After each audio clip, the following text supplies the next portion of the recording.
Senhor Deus, nosso Pai amado, te agradecemos, Senhor, porque o Senhor está presente em nosso meio. Nós temos essa certeza proveniente da Tua Palavra. Nós queremos Te engrandecer, Te exaltar, por isso nos reunimos regularmente para Te entregar o nosso culto, nossa adoração. O motivo de estarmos aqui, Deus, é exaltar o Teu santo nome. O Senhor é amoroso, bondoso, grandioso, santo, justo, fiel. O Senhor é misericordioso. O Senhor é tudo o que a Bíblia diz. E por isso nós queremos Te engrandecer, Te exaltar e viver para a Tua glória. Esse é o motivo de nos reunirmos como igreja para exaltar o Teu santo nome. Neste momento, Senhor, Te pedimos, clamamos humildemente que o Senhor fale conosco por meio da Tua palavra. Precisamos, Deus, ouvir a Tua voz. Tua palavra é o nosso alimento, é a nossa lâmpada, é aquilo que nos dá direção para essa vida. Nos ajude, Senhor. Cremos que esse livro foi inspirado por Ti. Cremos também que o mesmo Espírito Santo que inspirou é o Espírito Santo que nos ilumina para nos dar a compreensão desse texto. E esse mesmo Espírito Santo nos capacita a viver de conformidade com a Tua palavra. Por isso nós clamamos. Nos ajude, Deus, a compreender e praticar os ensinos da Bíblia. Queremos viver inteiramente para a Tua glória. Essa é a nossa oração, em nome de Jesus. Amém. Vamos abrir a palavra de Deus no livro de Filipenses, capítulo 4. Nossa última mensagem em Filipenses foi no penúltimo domingo de dezembro. No último nós falamos sobre a mensagem do Natal.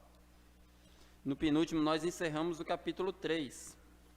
Estamos sequencialmente estudando o livro de Filipenses e agora nós chegamos no seu último capítulo.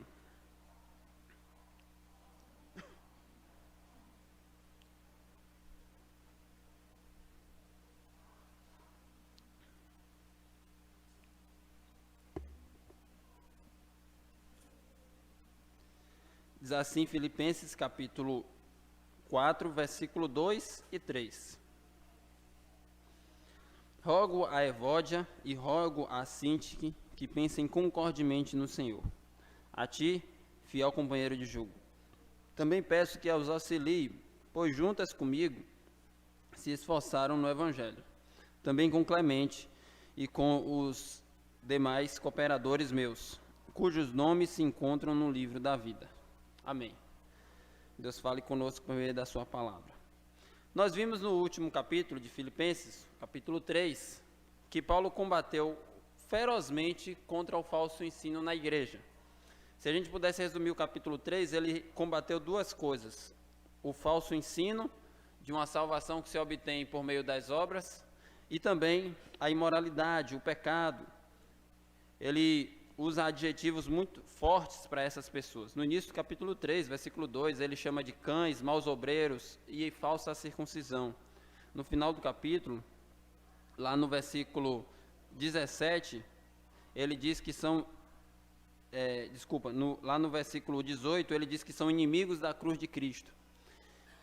E Paulo está fazendo esse combate aos ataques que a igreja sofre de heresias, aos ataques que a igreja sofre da imoralidade dos falsos mestres, e ele faz uma transição para falar agora com os irmãos como eles deveriam viver em unidade.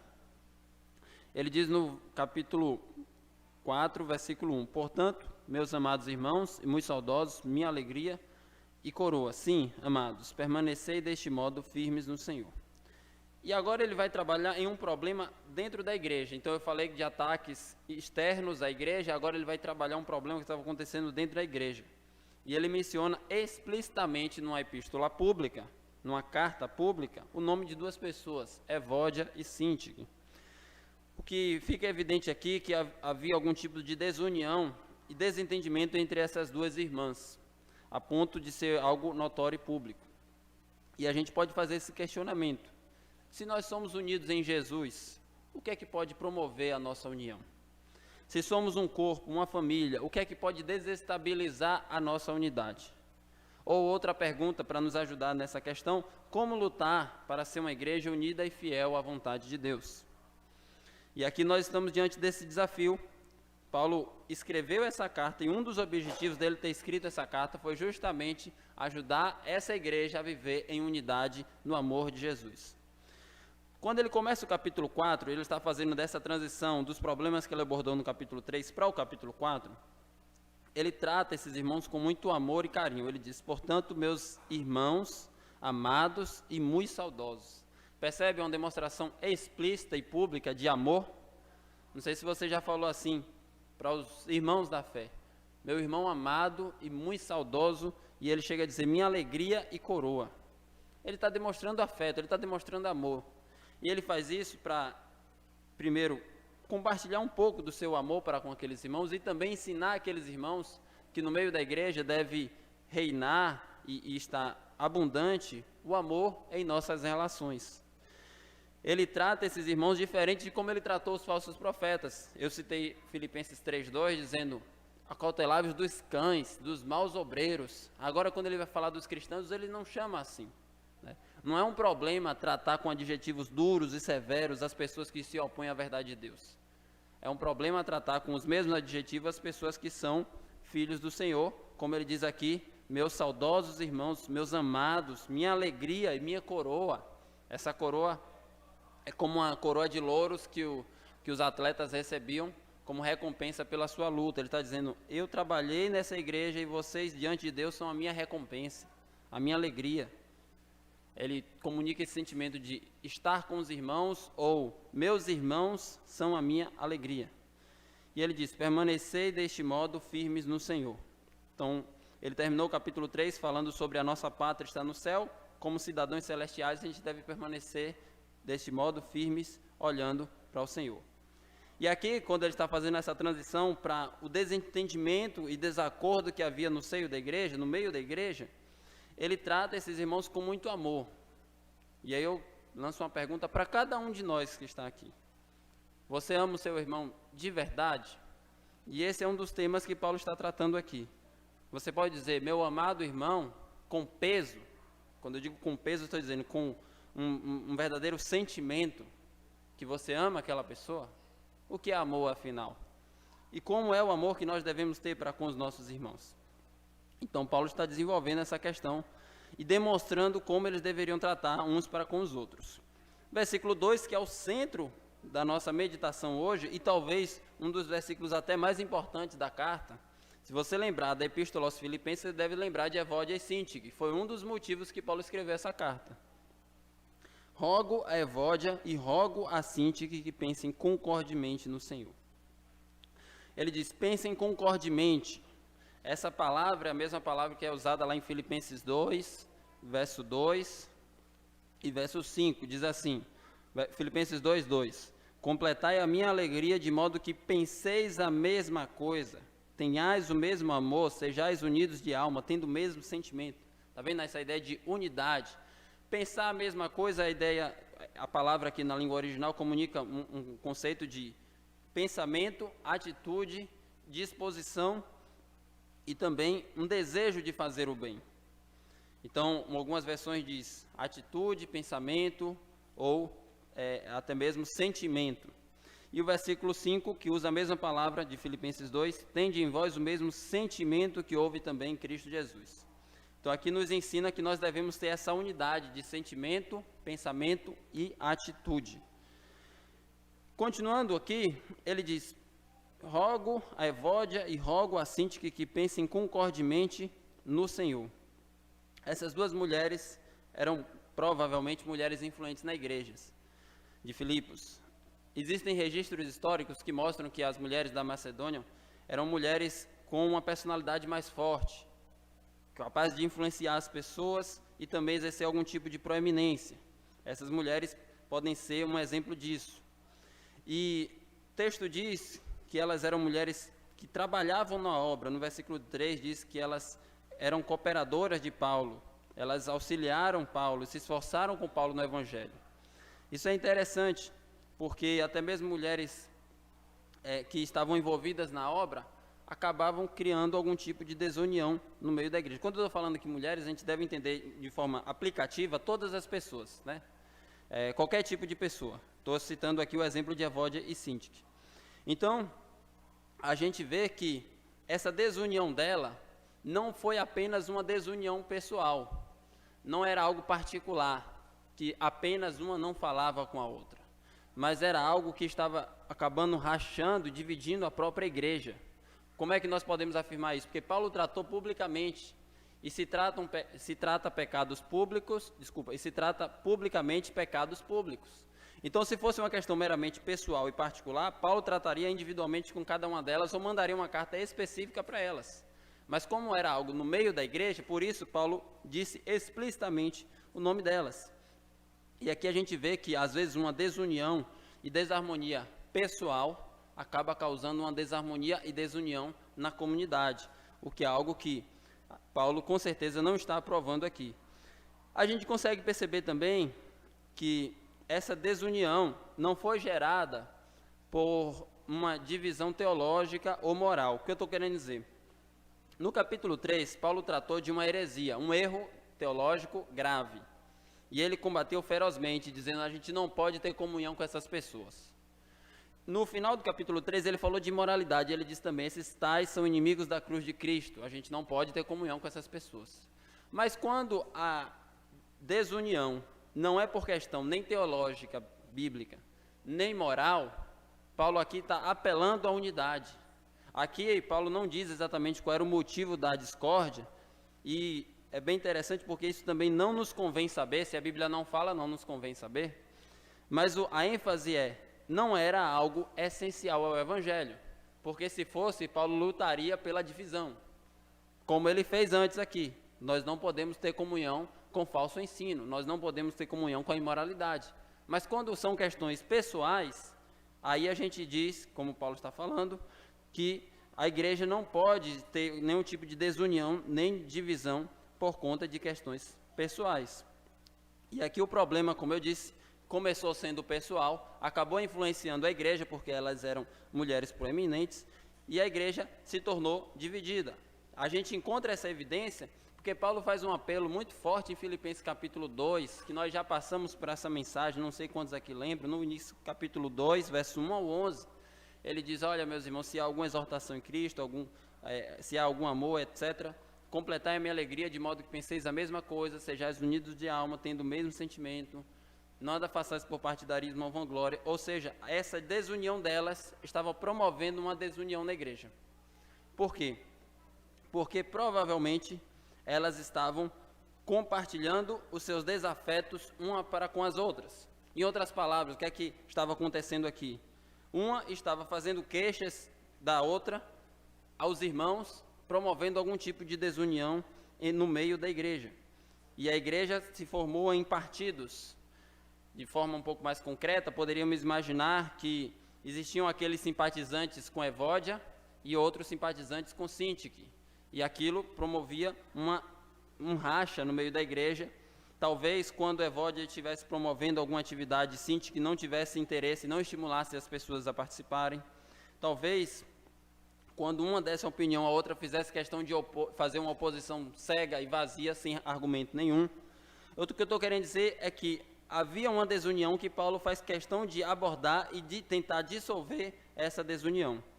Apesar de nós não sabermos exatamente o que era, a gente sabe que isso não deveria acontecer. E Paulo diz, no início do versículo, uma palavra bem interessante. A primeira palavra do versículo 2, capítulo 4 de Filipenses. Rogo. Ele faz um apelo, uma súplica, uma demonstração de humildade. Ele era o fundador da igreja, isso está em Atos capítulo 16. Ele também era apóstolo comissionado por Jesus, movido pelo Espírito Santo para até mesmo escrever epístolas. E ele diz lá em 1 Coríntios capítulo 14, verso 37, quem julga ser espiritual, aceite que as coisas que eu vos escrevo são mandamento do Senhor. Em outras palavras, Paulo poderia mandar, mas ele preferiu colocar em tom de súplica, de apelo, demonstrar sua humildade, mostrando que os relacionamentos, para continuarem existindo, precisam de humildade. A gente precisa, verdadeiramente, como ele diz lá em Filipenses 2, considerar o outro superior a si mesmo e não olhar para si e para os nossas próprias opiniões e gostos pessoais como sendo o ápice que devemos lutar e valorizar. Então ele diz aqui, rogo a Evódia e rogo a Sintique. Ele faz um apelo. E ele também diz, rogo a Evódia e rogo a Sintique que pensem concordemente no Senhor. É interessante porque essa expressão no Senhor mostra que a nossa união com Jesus reflete a nossa união com os irmãos. Se você não tem união com os irmãos, isso mostra uma desunião com Jesus. Você não pode estar no Senhor não tendo união com os irmãos. Isso é algo grave. A Bíblia fala diversas vezes, João diz, como é que você diz que ama a Deus se não ama o irmão que vê? Você não vê a Deus e não ama o irmão? Como é que é isso? Jesus falou, várias partes da Bíblia fala. Então, se nós não temos união em Cristo, se nós não temos união com os irmãos, nós não podemos ter união em Cristo. Nós precisamos ter esse mesmo sentimento, esse mesmo pensamento, essa mesma atitude, como Paulo está dizendo aqui. E essa mesma expressão que ele começou o capítulo 4, mostra um pouco dos nossos relacionamentos. Portanto, meus irmãos, capítulo 4, versículo 1, portanto, meus irmãos. E eu te faço uma pergunta, o que é ser irmão? Irmão é uma palavra para quando você esquece o nome da pessoa. Ô meu irmão, tudo bem? Será que é assim? Irmão é você ser fraterno, é você ser um semelhante e estar na mesma comunhão. Essa palavra comunica a aliança de sangue, de família, mas na Bíblia, falando sobre a igreja, os irmãos são alianças de sangue por meio de Jesus, a família celestial. Então você percebe como essa palavra tem peso, você chamar alguém de irmão, não pode ser uma palavra vazia. Ser meu irmão. E Paulo usa essa palavra aqui mostrando que a nossa união em Cristo, mostrando a nossa filiação com Deus, comunica da nossa fraternidade e não deve ser de maneira alguma dissoluta, não pode ser dissolvida. A gente deve lutar pela nossa união. E aí eu compartilho um lamento com os irmãos que durante muito tempo da minha vida eu li esse texto e eu pensava assim, não, esse tipo de problema aqui só tinha naquelas igrejas daquelas épocas lá, Filipos, Corinto. Infelizmente eu descobri que tem hoje também. Tem hoje, e aqui eu não estou referindo só aqui na igreja, tem hoje em várias igrejas, talvez todas. Desunião. Na minha ingenuidade eu pensava que entre irmãos não haveria isso, mas existe. Isso é triste, é lamentável. Devemos todos pedir perdão a Deus e pedir que Ele nos ajude a estarmos unidos, como Ele diz aqui, no Senhor. Essa nossa união não é vazia. Não viemos aqui para formar um clube social, porque temos o mesmo time ou os mesmos hobbies. Não, nós temos o mesmo Senhor e essa é a maior união que nós poderíamos ter. E é a partir do Senhor que nós somos unidos e devemos lutar pela nossa unidade. No versículo 3, ele começa a dirigir palavras diretas. Ele diz, a ti. A gente não sabe exatamente quem é esse a ti, esse segunda pessoa, você, mas provavelmente é o receptor primário da carta, a pessoa que recebeu o texto. Provavelmente o pastor principal da igreja. E ele também diz sobre essa pessoa, a ti, fiel companheiro de jugo, ou seja, era um cooperador no evangelho, era alguém que trabalhava ao lado de Paulo na obra do Senhor. E ele faz o apelo para que essa pessoa que estava recebendo a carta, como eu disse, provavelmente o pastor principal da igreja. Eu digo pastor principal porque na igreja tinham vários pastores. No versículo 1 digo, Paulo e Timóteo, capítulo 1, versículo 1. Paulo e Timóteo, servo de Cristo Jesus, a todos os santos em Cristo Jesus, inclusive bispos, que são pastores, e diáconos que vivem em Filipos. Então lá tinha vários pastores, mas provavelmente essa pessoa do versículo 3 é o pastor principal, o destinatário. E ele faz um pedido, Paulo fala para esse pastor, para essa pessoa, a ti, fiel companheiro de jugo, também peço. Ele poderia mandar, mas ele disse, peço. Paulo nos ensina através do exemplo. A gente pode, às vezes, usar a autoridade como Paulo aqui, mas ele disse, eu peço, por favor, poderia ser assim? E ele diz, também peço que os auxilie, pois juntas se esforçaram comigo no Evangelho. Então, ele está dizendo, assuma essa causa como um chamado para você trabalhar em favor da reconciliação dessas irmãs. Não despreze essa desunião na igreja. Ele está dando importância, dizendo, olha, existe desunião na igreja de Filipos. Não deve ser varrida a sujeira para debaixo do tapete. Trate a questão. Peço, reconcilie essas irmãs, peço que os auxilie, pois juntas se esforçaram comigo no Evangelho. Então, como eu disse, essas irmãs trabalhavam no Evangelho, eram mulheres maduras, Quando nós percebemos isso, que elas trabalhavam no Evangelho, a gente percebe que essa desunião, esse desentendimento, essa contenda pode acontecer com qualquer um de nós. A gente não pode ser ingênuo em pensar que a gente não está suscetível a essas tentações. Evódia e Síntique eram mulheres que cooperavam na obra. Não eram mulheres simplesmente que não queriam nada com o Evangelho. Elas estavam ali ativas e elas cooperavam com Paulo, se esforçaram comigo no Evangelho. Não sabemos exatamente o que elas fizeram. Talvez elas tivessem ajudado Paulo na sua primeira passagem lá. Em Atos 16 mostra que Paulo foi perseguido, passou por muitas dificuldades. E elas, talvez, existe a possibilidade de estarem juntas com Paulo. Talvez elas estivessem sofrendo pelo nome de Jesus. O fato é, elas eram mulheres ativas na obra. Elas não eram inoperantes. Isso mostra que qualquer um de nós podemos ter essa tentação de guardar no coração mágoa, rancor, até mesmo ódio, silencioso e inconsciente, que faz com que a gente não tenha bons relacionamentos. E ele está dizendo, peço que as auxilie, pois juntas se esforçaram comigo no Evangelho. E ele menciona outras pessoas. Ele diz, também com Clemente e com meus demais cooperadores. Então a gente não tem muitas informações sobre quem é esse Clemente, mas a gente vê que os demais cooperadores podem ser citados aqui como Timóteo, que Paulo já falou, Epafrodito, como Silas, que trabalhou lá em Filipos junto com Paulo quando ele foi pela primeira vez, em Atos 16, mas muitas pessoas ajudaram Paulo naquele trabalho. Então Paulo está pedindo para essa pessoa que vai receber a carta, a ti, fiel companheiro de julgo, que fizesse o trabalho de um pacificador. Vocês lembram quem disse assim uma vez? Bem-aventurados os pacificadores, porque serão chamados filhos de Deus. Quem foi que falou isso? Jesus. Paulo está dizendo isso. Por favor, meu companheiro de julgo, quando vê essa questão, não deixe para lá, não despreze, trate, ajude essas pessoas, Evódia e Síntique, que elas tenham unidade no Senhor. Isso é importante. Isso é tão importante que reflete a nossa unidade com Jesus. E ele aborda essa questão como sendo algo a ser tratado, que nós devemos dar importância também. E ele aponta, então, no final do versículo 3, para a esperança. Ele diz assim, cujos nomes se encontram no livro da vida.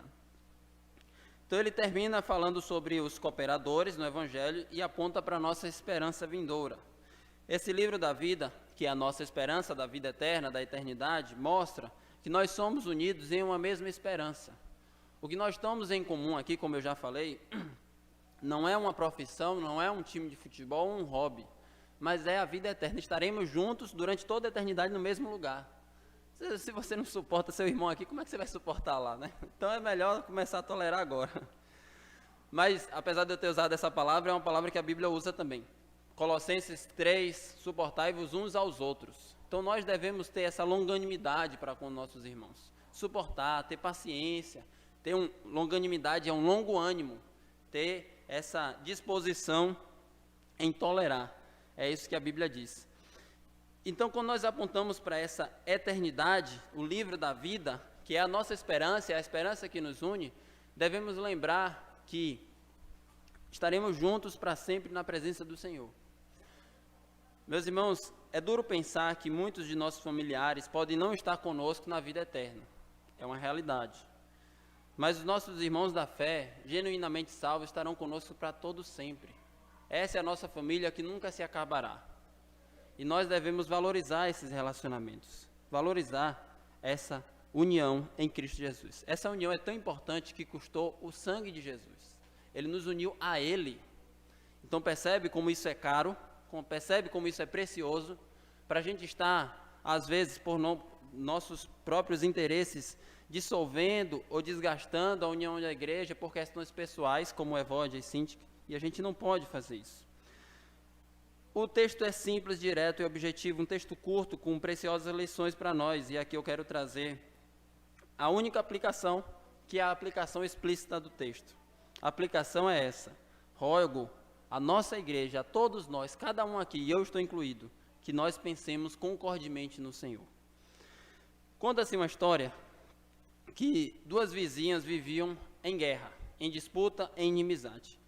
A encrenca era tão grande que elas não podiam nem se encontrar na rua, que não se falavam, atravessavam a rua para não se cumprimentar ou viravam o rosto. Um dia, uma dessas, cansada de tanto ódio no coração, decidiu fazer as pazes, decidiu buscar reconciliação. E quando teve a oportunidade, falou para outra vizinha: vizinha, estamos nessa desavença há tantos anos que já nem me lembro mais os motivos da nossa inimizade. Vamos acabar com isso e viver em paz? A outra estranhou a atitude da velha rival e disse que iria pensar no caso, mas pelo caminho foi maturando, pensando dessa forma: essa serpente não me engana, está querendo me aprontar alguma coisa, e eu não vou deixar barato, vou mandar-lhe um presente, hoje mesmo. Chegando em casa, preparou uma bela cesta de presente, cobriu-a com um lindo papel, encheu dentro de esterco de vaca e escreveu um bilhete: este presente é para selar nossa amizade, e mandou para sua vizinha. A mulher leu o bilhete, mas não se deixou irritar. 2 meses depois, fez a mesma coisa, mandou um presente para sua vizinha. Ao receber a cesta, a vizinha pensou: aqui primeiro mandou o esterco de vaca, agora estava recebendo o presente, e pensou: é a vingança daquela asquerosa, o que será que me aprontou? Mas qual foi a sua surpresa ao abrir a cesta, quando ela viu um lindo arranjo de flores e um cartão com a seguinte mensagem: obrigado pelo excelente adubo que você me enviou. Adubou essas lindas flores e ofereço-te este ramalhete como prova do meu desejo de acabarmos com essa desavença e vivermos em paz uma com a outra. Então, com essa cena, você pode imaginar a vergonha que ela ficou. Às vezes nós guardamos algum tipo de inimizade em nosso coração que não faz nem sentido e traz vergonha para nós mesmos. Eu me lembro de um trecho de música que diz: eu tenho ódio e sei que é mal para mim. Porque, na final das contas, o ódio que a gente pode guardar, eu digo a gente porque nós somos pecadores. Faz mal para quem? Faz mal para nós mesmos. Esse rancor, mágoa, inimizade, às vezes é comparado como uma brasa que você segura para arrumar no próximo, mas enquanto você não joga, está queimando a sua mão e você não percebe. Então nós precisamos, irmãos, ficar militante contra a inimizade que há em nós. Outra pergunta que eu faço a vocês: quem disse casa dividida não subsiste? Jesus também. Mateus 12, 25. Jesus, porém, condescendo-lhes os pensamentos, disse: todo reino dividido contra si mesmo ficará deserto. Toda cidade ou casa dividida contra si mesma não subsistirá. Se a igreja de Deus for uma igreja dividida, eu te dou certeza que, conforme as palavras de Jesus, não permanecerá, não subsistirá, irá fracassar, irá falhar, e em algum tempo irá deixar de existir. Ou até mesmo continuará existindo, mas com certeza não irá glorificar a Deus. Não cumprirá o seu propósito maior. Então nós devemos, ao exemplo da exortação de Paulo para Evódia e a Sintique, pensar concordemente no Senhor, buscar a nossa unidade. Romanos capítulo 12, versículo 9, Paulo diz para nós também: o amor seja sem hipocrisia. Eu perguntei lá no início da mensagem: você ama o seu irmão? E nós devemos amar porque é um mandamento. O que é o amor sem hipocrisia? Eu já expliquei algumas vezes o que é esse conceito de hipocrisia na Bíblia. Imagina um teatro do mundo antigo, que é um espetáculo onde as pessoas se apresentam com máscara. Então ela quer encenar que está feliz, está sorrindo. Aí tem aquela máscara de sorriso. Ela quer encenar que está triste, tem aquela máscara de tristeza. Então o hipócrita é aquela pessoa que usa a máscara fingindo ser uma pessoa que não é. Em outras palavras, é uma encenação. Paulo está dizendo para nós: o amor seja sem fingimento. O amor seja sem encenação. Seja verdadeiro, seja genuíno. A gente deve amar os nossos irmãos de fato, não apenas com palavras. Isso diz João em suas epístolas. Então a gente deve colocar esse ensino do apóstolo Paulo em prática, confrontar nós mesmos, cada um de nós. Tem um texto que Natã está conversando com Davi, não sei quantos lembram, e Natã conta uma ilustração para Davi. E ele diz assim: olha, havia um homem que tomou a ovelha do homem mais pobre para receber seu hóspede, e Davi pronunciou uma sentença. Ele disse: que morra tal homem. E então Natã, o profeta, disse: pois bem, você é o homem. Nessa palavra, toda a palavra de Deus, ele diz para nós: tu és o homem. Nós somos essas pessoas que Deus está confrontando. Eu digo nós porque todos nós estamos incluídos. Todos nós. Esse texto fala com quem? Fala comigo e com você. Comigo e com você. Com cada um de nós. Diz a palavra de Deus para nós: tu és o homem. E nós devemos ser confrontados com esse texto, com essa palavra, e não pensar que estamos longe desse tipo de tentação. De ficar brigando por conta de desejos pessoais, por conta de interesses próprios. Era o que estava acontecendo aqui, e tanto é que Paulo diz: não tenha cada um visto o que é propriamente seu, senão também o que é do outro. Busque o interesse do seu irmão. Inclusive, quando eu preguei nesse texto, Filipenses 2, eu citei aquela paráfrase do ditado popular: farinha pouca, meu irmão primeiro. Conforme diz o mundo, farinha pouca, meu pirão primeiro, mas farinha pouca, vou dar prioridade para o próximo. E é assim que nós devemos pensar, meus irmãos. Uma das práticas, como eu questionei lá no início da mensagem, que promove a desunião na igreja, que a gente deve combater, é a maledicência. O que é maledicência à luz da Bíblia? É você ficar falando por detrás, não tratar a questão diretamente com a pessoa. Eu trouxe alguns textos para os irmãos verificarem o que a Bíblia diz sobre isso. Salmo, capítulo 101, versículo 5. Isso, com toda certeza, semeia a discórdia entre os irmãos e promove a desunião no meio do corpo de Cristo. Salmo 101, versículo 5.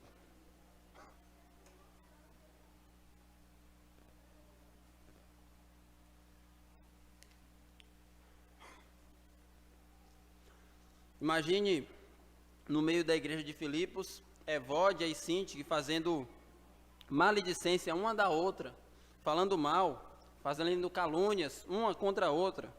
Isso pode acontecer até mesmo numa igreja que era a coroa e a alegria de Paulo, como a igreja de Filipos. Isso pode acontecer até mesmo na nossa igreja também. Salmo 101, versículo 5, diz assim: ao que ocultas calúnia, ao que as ocultas calunia o próximo, a esse destruirei. O que tem olhar altivo e soberbo coração, não suportarei. Então, quem faz calúnias, as ocultas contra o próximo, Deus diz, destruirei. Ele não tolera, ele não suporta. Tem outros textos também, e um que Tiago trata na sua epístola, capítulo 3, ele mostra o mal que isso faz à igreja. Tiago, capítulo 3, versículo 5, ele mostra como no meio da igreja o mau uso da língua causava discórdia e a contenda. A gente passou por Filipenses, esse problema tinha em Corinto, e agora estamos lendo a epístola de Tiago, mostrando que no meio de muitas igrejas da Bíblia tinham problemas. Eu estou falando isso porque a gente pensa às vezes assim: naquela igreja tem muita gente falsa. É verdade, mas nas igrejas da Bíblia também, e os apóstolos não abandonaram, lutaram por elas, e é assim que nós devemos fazer, lutar pela unidade da igreja. Tiago 3, versículo 5. Assim também a língua, pequeno órgão, se gaba de grandes coisas. Vede como uma fagulha põe em brasas tão grande selva. O argumento de Tiago é assim, uma língua que é pequena causa um mal terrível. E eu posso dar um exemplo disso: uma faísca causa um incêndio em uma selva.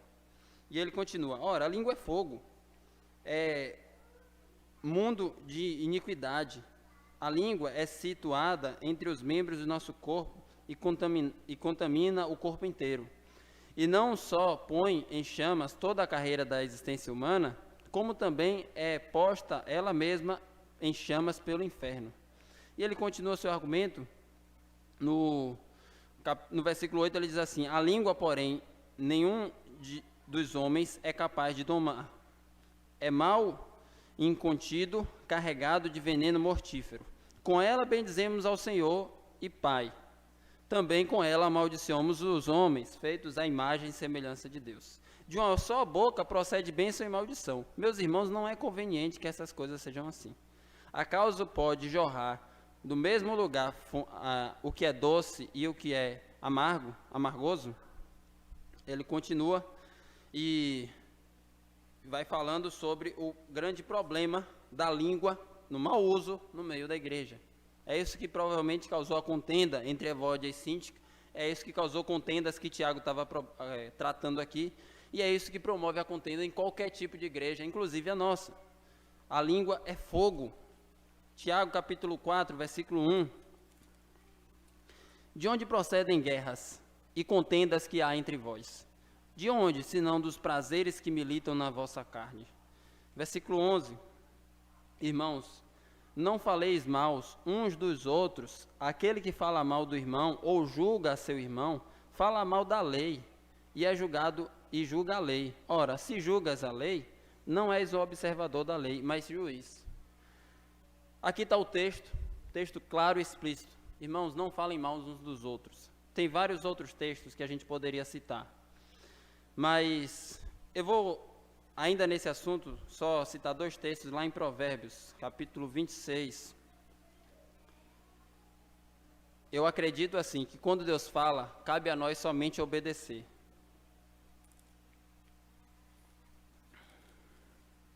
Provérbios 26, versículo 20.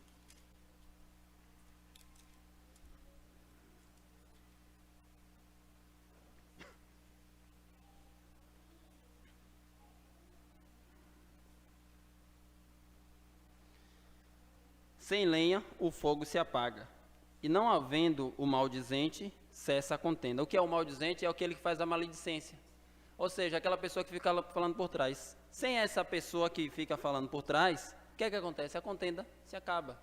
Então, normalmente, as contendas começam pelo quê? Por conta da maledicência. É algo que deve ser combatido. E ainda um texto forte em Provérbios para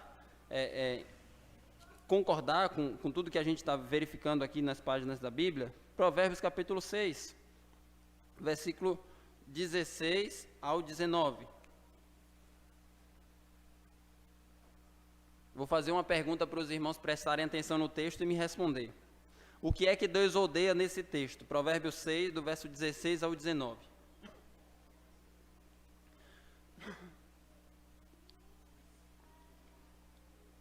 Provérbios 6, versículo 16. 6 coisas o Senhor aborrece, e a 7ª a sua alma abomina.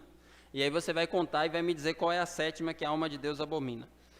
Olhos ativos, língua mentirosa, mãos que derramam sangue inocente, coração que trama projetos iníquos, pés que se apressam a correr para o mal, testemunha falsa que profere mentiras e o que semeia contenda entre os irmãos. O que é que Deus odeia aqui nesse texto? O que semeia contenda entre os irmãos. Tudo isso aqui Deus odeia, mas há uma ênfase dentro do recurso poético do texto que Deus rejeita ferozmente quem semeia contenda entre os irmãos. Aqui que semeia contenda não é apenas você falar, dizer assim, brigue com ele, como a gente pode entender. É você falar mal do outro, e quando você fala mal do outro, quem está te ouvindo assume aquela visão negativa da pessoa, sem ter verificado se o que você falou é de fato verdade. Isso nós vemos aqui nas páginas da Bíblia, que não deve ser aprovado, não deve ser encorajado, e todos nós devemos confrontar. Nós não podemos aceitar esse tipo de comportamento. Como é que devemos proceder então? Nós temos exemplos na Bíblia. Paulo, quando tratou com um problema em relação a Pedro, ele disse lá, Gálatas 2, 11.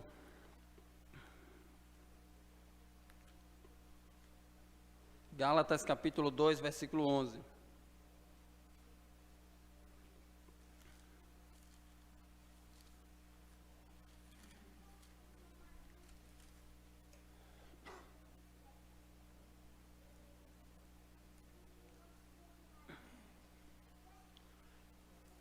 Olhe como é que se trata um problema biblicamente. Então imagina que Pedro errou. Pedro aqui no texto é Cefas. Gálatas 2:11. Quando, porém, Cefas veio até Antioquia, resisti-lhe face a face, porque se tornou repreensível. Como é que Paulo repreendeu Pedro? Face a face, diretamente. Não foi falando ao redores para fazer uma difamação sobre Pedro. Pedro teve um problema? Teve. Com efeito, versículo 12, antes de chegarem alguns da parte de Tiago, comia com os gentios, quando, porém, chegaram, afastou-se, por fim, veio apartar-se, temendo da circuncisão. Pedro estava sendo hipócrita, tendo comunhão com alguns, comendo até o que os judeus não aceitavam. Quando chegavam os judeus, ele se afastava para fingir que não comia com os gentios. E aí no verso 13 ele diz: e também os demais judeus dissimularam com ele, ou seja, a má influência aqui de Pedro, a ponto de o próprio Barnabé ter se deixado levar pela dissimulação deles. Quando, porém, vi que não procediam corretamente, segundo a verdade do Evangelho, disse a Cefas, na presença de todos. Por que na presença de todos? Porque foi algo público. Se fosse algo particular, Paulo teria tratado em particular. Se, sendo tu judeu, vive como gentio, e não como judeu, por que obrigas os gentios a viverem como judeus? O que eu quero chamar a atenção aqui é que cristão de verdade deve tratar diretamente, face a face, deve tratar com a pessoa. Não deve ficar ao redor, mas deve ir diretamente ao ponto. Essas palavras não são minhas, são de Jesus. Mateus 18, versículo 15. Se teu irmão pecar contra ti, o que é que você vai falar, Zé? Você vai falar para o seu próximo. Não, você vai chamar ele e tratar com ele. É assim que se trata. E a gente deve fazer dessa maneira, para não semear contenda na igreja, para não semear divisão no meio do corpo de Cristo. Vimos na palavra de Deus que Deus não gosta disso. Tem um servo de Deus do passado, chamado Jonathan Edwards, que ele fez algumas resoluções, e uma delas ele disse assim: resolvi nunca falar mal de ninguém de forma tal que afete a honra da pessoa em questão, nem para mais, nem para menos honra, sob nenhum pretexto ou circunstância, a não ser que possa promover algum bem e que possa trazer um real benefício. O princípio aqui é, se você vai tratar a questão, trate diretamente com a pessoa. É isso que nós devemos fazer. E esse é um problema sério, como nós vimos lá em Filipenses, voltando lá para Filipenses, que pode acontecer até mesmo no meio da igreja, entre cooperadores no Evangelho. Nenhum de nós está imune, isento a esse tipo de tentação. Quando a gente vê um problema como esse, que Paulo tratou também na igreja de Corinto, que existia partidarismo na igreja, ele apontou um caminho sobremodo excelente. Quem aqui lembra qual era o caminho? 1 Coríntios capítulo 13. Ele diz que o caminho que a igreja deve cultivar é o amor. Ele fala: ainda que eu fale a língua dos homens e dos anjos, que eu tenha todo conhecimento, que eu entregue meu corpo para ser queimado, que eu dê todos os meus bens aos pobres. Ainda, meus irmãos, que a gente faça todas as coisas aqui nessa igreja, se a gente não tiver amor, diz Paulo, não vale de nada. Imagina que a gente faz 1000 coisas aqui. Sem amor, não vale nada. Não sou eu que estou dizendo, é a palavra de Deus. Então, antes de tudo, vem o amor. E esse amor que vem de Deus e transborda em nós uns para com os outros. É assim que nós devemos cultivar os nossos relacionamentos. Esse assunto é tão sério e importante que Jesus falou assim, em João 17, orando ao Pai. Ele diz, eu vou ler, para repetir exatamente as palavras dele. João 17, versículo 21.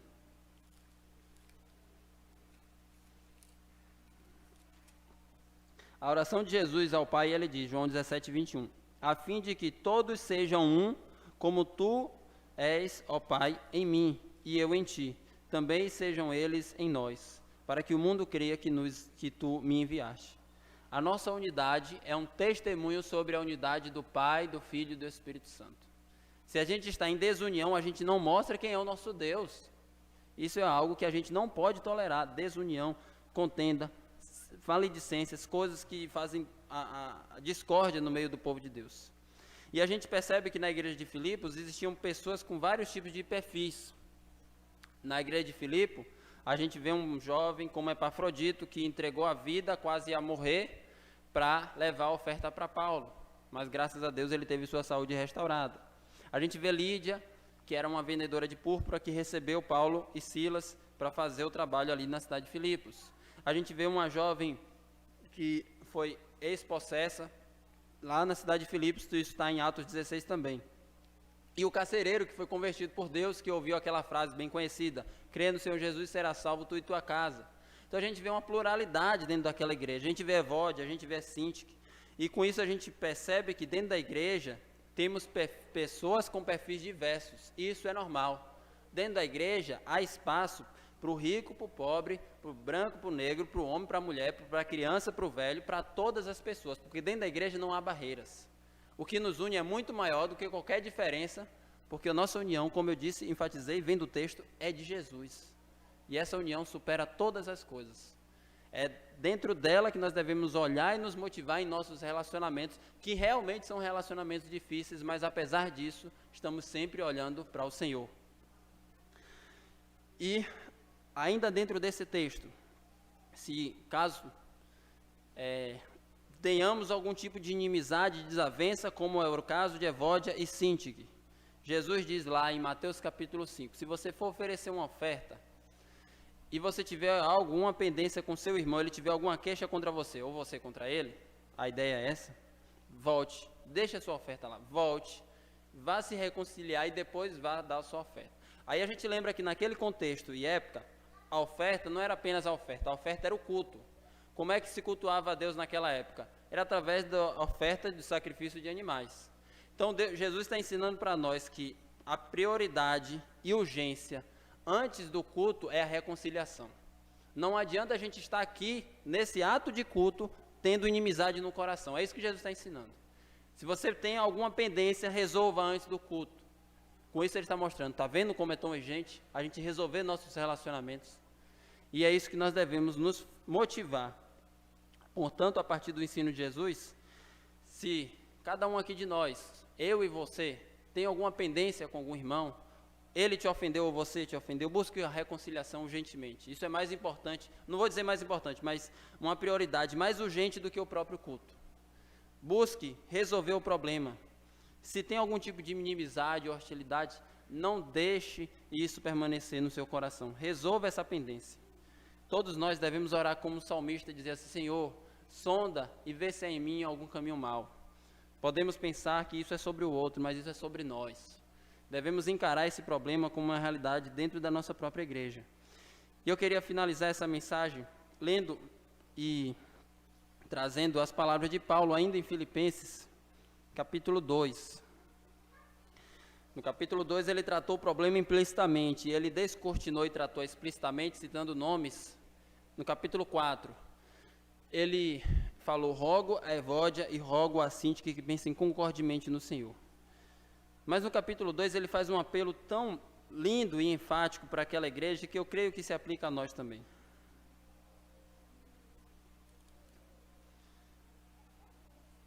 E eu quero, enquanto leio, que cada um de nós aqui pense que essas palavras são as palavras de Deus para a Igreja Batista Regular Betânia em Portão. Filipenses 2, 1 a 11.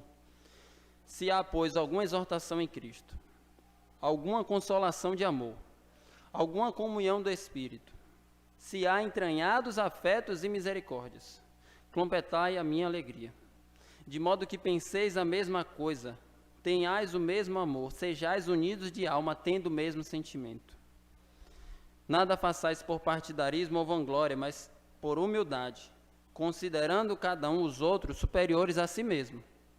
Não tenha cada um em vista o que é propriamente seu, senão também cada qual o que é dos outros. Tende em vós o mesmo sentimento que houve também em Cristo Jesus. Aqui está o nosso exemplo máximo. Não olhe para os erros dos seus irmãos, dos nossos irmãos, não olhe para o meu erro, não olhe para o erro de quem está do seu lado. Olhe para Jesus. É isso que Paulo está dizendo.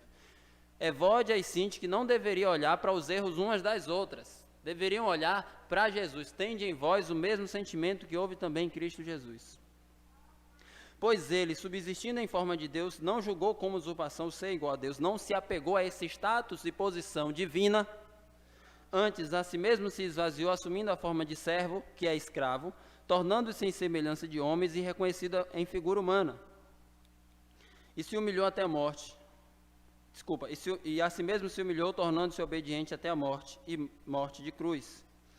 Pelo que também Deus o exaltou sobremaneira e lhe deu o nome que está acima de todo nome, para que o nome de Jesus se dobre todo o joelho nos céus, na terra e debaixo da terra.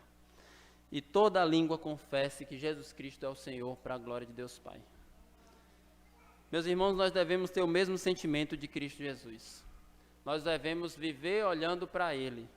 É muito fácil a gente se desanimar com a igreja, até mesmo pensar em abandonar quando a gente pensa em nossas desavenças. Mas nós somos chamados a viver imitando Jesus. Nós somos chamados de cristãos por isso. Cristão é aquele pequeno Cristo que imita Jesus. É isso. Esse é o nosso chamado. É isso que Deus quer de nós. Não podemos colocar os nossos interesses em primeiro lugar. Não podemos fazer disputas pelos nossos gostos pessoais. Aqui no capítulo 2 nós vimos isso. Não podemos achar que no meio da igreja deve ser colocado na vida em comunidade aquilo que eu quero, ou como uma extensão pessoal dos meus interesses. Mas sempre devemos colocar a unidade de Deus em primeiro lugar. A unidade de Deus, eu digo, desculpa, do povo de Deus, a unidade da igreja, tendo o mesmo sentimento de Jesus, não se apegando aos nossos interesses, não buscando vaidades, não buscando o que é nosso, mas buscando aquele interesse que é de Deus, que é a unidade do Senhor na igreja. Que essa palavra seja aplicada e colocada em prática por cada um de nós.